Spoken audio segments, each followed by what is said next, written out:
salee tokko hin dhabne karaa waaqayyoon absaake eenyu cubbuu hin dandeenye harkasaa keessa naaf ba'a bultoof kan barbaachisu abdiin koo isaan areeffama eenyu ni na sodaachisu erga waaqayyo hiixatee harkasaan harka koo qabee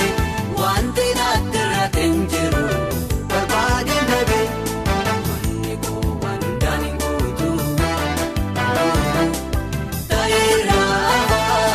kaana duwwaan ga'es miti sichatti kola jannafa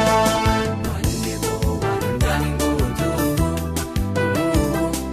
ta'eera kaana duwwaan ga'es miti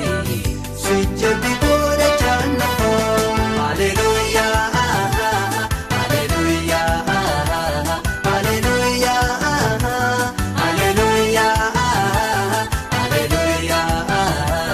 haleluuyaa haleluuyaa isa warri kaan qabeenyaa foreessaanirra argatanii jaala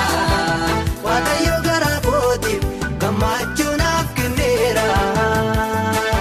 kanaaf yeroon dangammaada'anii dhangalaateeffadha waaqayyooni.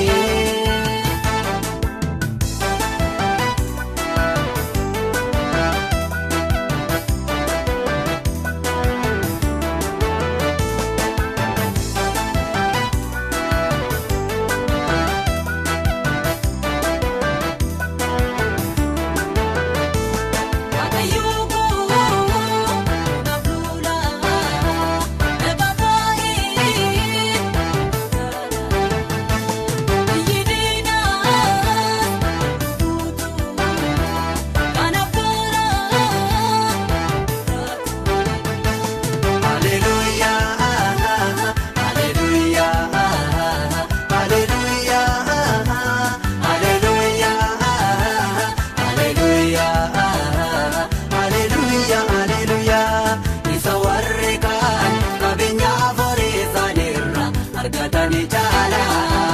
waaqayyo garaa kootiif gammachuu naaf kenneera kanaaf yeroon dangammaada'anii dhangalaateeffadha waaqayyooni.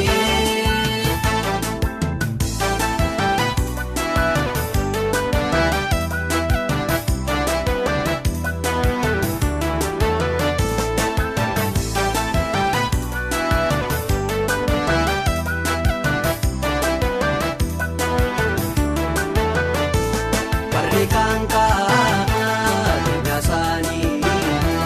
yeroo isaan of jejanii gooftaa koo of jejaa isa duwwaan amanaadha haleluuyaa haleluuyaa haleluuyaa haleluuyaa